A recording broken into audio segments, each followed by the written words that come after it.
programa Hora do Estudo Bíblico, com o doutor e professor Lehmann Strauss. Este estudo é o resultado do tempo pessoal com o Senhor, da experiência de ministério pastoral e das conferências bíblicas do Dr. Lehmann Strauss, que nos instrui e encoraja com o ensino da Palavra de Deus. Agora com você, Hora do Estudo Bíblico, na apresentação de Aurélio Campos. Temos diante de nós hoje o terceiro sermão, começando com o capítulo 5, versículo 1. Antes de olharmos para as Escrituras, vamos buscar a Deus em oração. Pai querido, te agradecemos por mais um dia de vida, que este dia possa ser para a tua honra e glória. Agradecemos por todos aqueles que acompanham o programa hoje, pelas suas orações e também pelo apoio a este ministério. Que esta mensagem, Senhor, possa ser uma bênção especial para alguém hoje. Senhor, dá-nos corações abertos para receber e reter a tua verdade. Nós oramos e pedimos em nome de Jesus. Amém. Amós, capítulo 5. Chegamos ao sermão número 3. Este sermão é o mais longo dos três. Ele abrange 2 capítulos inteiros. Começa no capítulo 5, versículo 1, e vai até o capítulo 6, versículo 14. Ele começa da mesma maneira que os 2 primeiros sermões pregados por Amós. Veja capítulo 3, versículo 1. Ouvi esta palavra. Capítulo 4, versículo 1. Ouvi esta palavra. E agora, capítulo 5, versículo 1, a mesma coisa. Ouvi esta palavra. Você vai observar que o sermão do capítulo 5 é destinado a toda a casa de Israel. Ouvi esta palavra que levanto como uma lamentação sobre vós, ó casa de Israel. Bem, isso significa toda a nação de Israel. Este sermão é chamado de lamentação. A palavra lamentação simplesmente significa luto. Esta é uma expressão de dor por alguém que morreu. Às vezes é chamado de canto fúnebre, uma música lenta tocada ou cantada em alguns funerais. Amós está convocando a nação de Israel para ouvir, enquanto ele descreve o lamento que vai ser cantado no funeral desta nação. Nenhum outro profeta de Deus foi chamado por Deus para entregar um sermão tão assombroso. Observe que ele prediz o lamento, capítulo 5, versículo 16, levando uma lamentação sobre vós. O versículo 16 fala de luto, lamento. Estas palavras, na realidade, descrevem tristeza, um coração dilacerado pela dor. O que está acontecendo com esta nação? Eles viraram as costas para Deus e Deus diz que o fim chegou. Agora você tem aqui o anúncio do fim, um juízo final sobre a nação de Israel. Versículo 2 lemos: A virgem de Israel caiu e não mais tornará a levantar-se. Desamparada está a sua terra, não há quem a levante. Essa é uma declaração definitiva. O termo virgem aqui não indica pureza e beleza, mas neste contexto sugere uma nação não conquistada e que este reino cairia para não se levantar novamente. A virgem de Israel caiu. Deixe-me explicar de uma forma bem prática o uso desta expressão. A virgem de Israel. Quando uma jovem mulher perde a virgindade, essa virgindade nunca será restaurada novamente. Todas as mulheres sabem disso. Uma vez que uma mulher virgem teve relações sexuais com um homem, ela perdeu algo que nunca pode ser restaurado. Você não pode voltar atrás, a virgindade se foi para sempre. Certamente muitas jovens passaram pelo corredor da igreja com véu, vestindo um lindo vestido branco, que simbolizam a pureza. Mas ela sabia, e Deus também sabia, e o jovem com quem perdeu a virgindade sabia que ela não era mais virgem. Ela pode ter enganado muitos na igreja naquele dia, mas ela não era mais virgem. Ela nunca poderia restaurar a sua virgindade. Portanto, o uso desse termo aqui, virgem, tem essa conotação. Israel iria perder algo que nunca poderia ser restaurado, recuperado. Ela iria perder um reino que jamais iria se levantar. Observe o tempo do verbo neste versículo. A virgem de Israel caiu. Ao usar o verbo no passado, caiu, parece que a queda do reino já havia ocorrido. Bem, ainda não havia acontecido. Esse tipo de linguagem é comum dos profetas e escritores do texto bíblico para prever eventos futuros. Por exemplo, no livro de Apocalipse, capítulo 21, João, sob inspiração divina, escreveu no versículo 1: E vi um novo céu e uma nova terra, porque já o primeiro céu e a primeira terra passaram, e o mar já não existe. Na época em que João escreveu o Apocalipse, ainda não tinha acontecido e ainda não aconteceu. Os céus e a terra ainda não tinham passado, e um dia serão julgados pelo fogo. Não há dúvidas disso. O Senhor Jesus disse: o céu e a terra passarão, mas as minhas palavras não passarão. Em Amós, capítulo 5, versículo 2, quando diz: caiu a virgem de Israel, não significa que tinha acontecido, mas uma previsão profética do que iria acontecer. O reino chegaria ao seu fim de maneira violenta e agora, por mais de 25 séculos, Israel não tem um rei. Eu quero que você observe algo no versículo 2. A virgem de Israel caiu e não mais tornará a levantar-se. Observe esta declaração: e não mais tornará a levantar-se. Isso não significa a total extinção dos judeus, porque no próximo versículo, o versículo 3, encontramos novamente o remanescente, que é 10%, onde lemos: porque assim diz o Senhor Deus, a cidade da qual saem 1.000 conservará 100, e aquela da qual saem 100 conservará 10 para a casa de Israel. O reino seria destruído para nunca mais se levantar. As cidades e lugares de adoração seriam destruídos, mas nem todos os israelitas iriam morrer.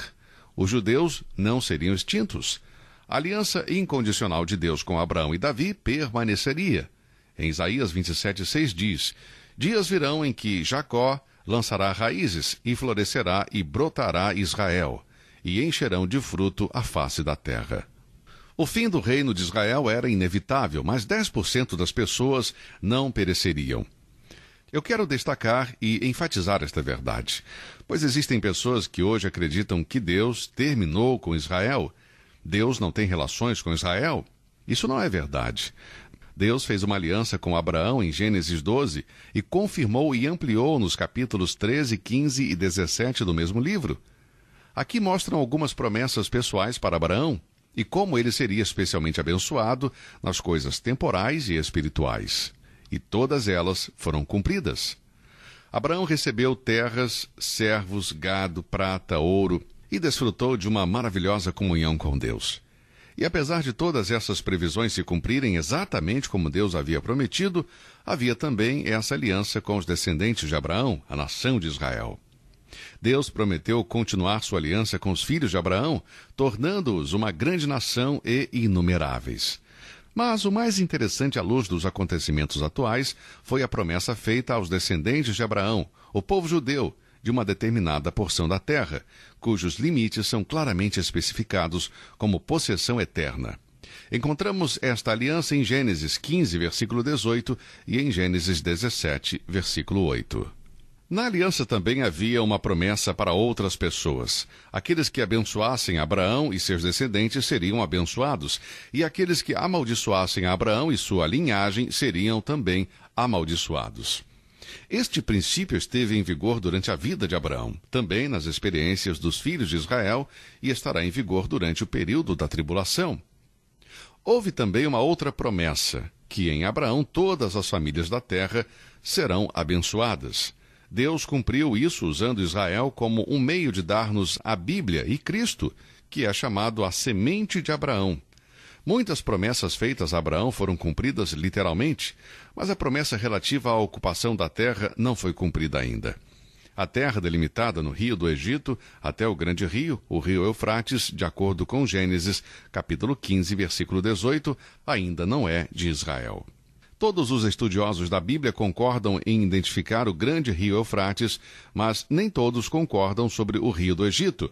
Alguns pensam que se refere ao Nilo e outros o relacionam com Adi e Arish, não muito longe de Gaza. Seja qual for o caso, Israel não tem ou teve, em sua história até hoje, a terra prometida em sua totalidade. E uma das maiores questões sobre a aliança abraâmica é se essas promessas estavam condicionadas à obediência ou se eles eram incondicionais. Se as promessas eram condicionadas à fidelidade ou à bondade dos judeus, então devemos supor que eles perderam todos os direitos à terra prometida e outras bênçãos incluídas na aliança, porque, na verdade, o povo judeu pecou repetidamente. Mas, por outro lado, se as promessas estavam apenas condicionadas à fidelidade de Deus, as promessas deveriam se cumprir, apesar da infidelidade dos homens. Bem, eu creio que as promessas a Abraão eram incondicionais, e Deus prometeu esta terra para Israel, e que um dia Israel a ocupará. A nação de Israel não será extinta. Quando Amós disse no capítulo 5, versículo 2, a virgem de Israel caiu e não mais tornará a levantar-se, estava se referindo a Israel como um reino. Como uma virgem que perde a virgindade e não pode mais recuperá-la. Assim também Israel iria perder o seu reino, e esse reino nunca iria ser restaurado. E como eu já disse, o seu reino chegaria ao fim, e por mais de 25 séculos Israel não teria um rei. Israel nunca mais terá um rei, até Jesus Cristo, o rei, voltar para reinar a terra. Agora, juntamente com os anúncios do juízo sobre o reino, há uma série de exortações para eles buscarem o Senhor. Observe nos versículos 4, 6 e 8. Versículo 4, porque assim diz o Senhor à casa de Israel, buscai-me e vivei. Versículo 5, mas não busqueis a Betel, nem venhais a Gilgal, nem passeis a Berseba. Versículo 6, buscai ao Senhor e vivei. Versículo 8, procurai o que faz o Sete Estrelo e o Orion. Mas o que significa buscar o Senhor? Bem, suponho que há muitas ideias e pensamentos que poderiam se encaixar aqui, mas buscar o Senhor significa voltar à comunhão com Ele através da obediência à sua palavra. Quando Amós diz que eles não deviam buscar a Betel nem a Gilgal, ele tinha em mente duas razões. Número 1, essas cidades seriam finalmente destruídas, e segundo, não é preciso visitar um edifício em especial para encontrar a Deus. Muitas pessoas têm essa ideia hoje em dia, quando participam de uma igreja para adorar ao Senhor. Mencionei isso em outros programas. Às vezes me incomoda quando ouço as pessoas orarem assim: Senhor, nós te agradecemos por esse local de adoração. Eles estão se referindo naturalmente ao prédio da igreja, onde se encontram todas as semanas.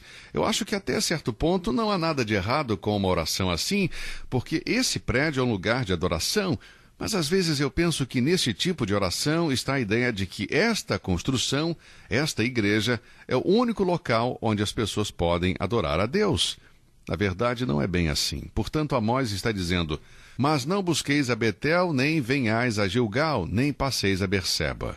Ou seja, não é preciso estar em um certo local para adorar a Deus.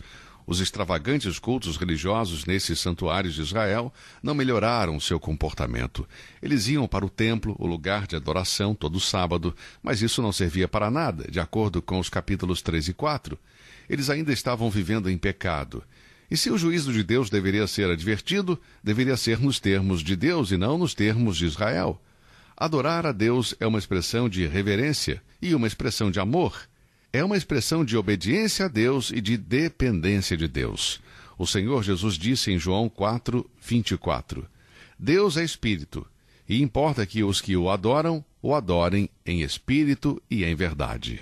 Veja, a verdadeira adoração é uma questão do interior do homem. É uma questão de ser fiel e verdadeiro com Deus.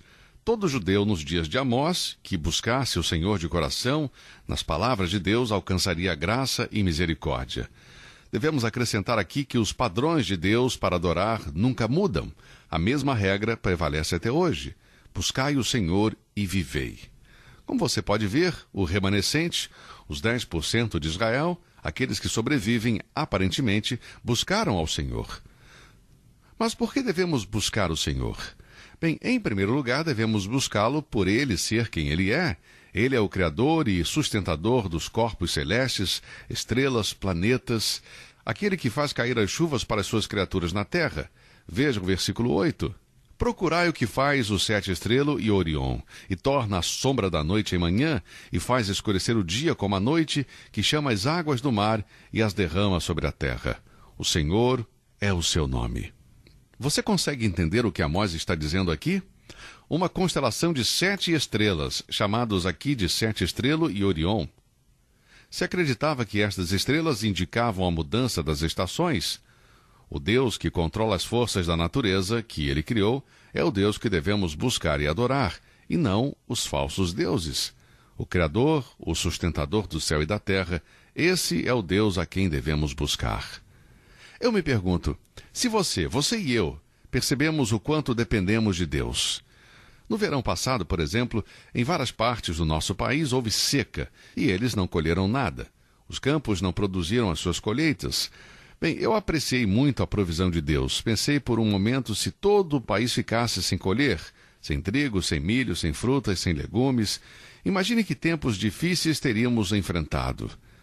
Então, por que buscar a Deus? Porque Ele é o Criador e controlador do universo e estamos dependendo de Deus para a chuva, para o sol, para tudo na vida.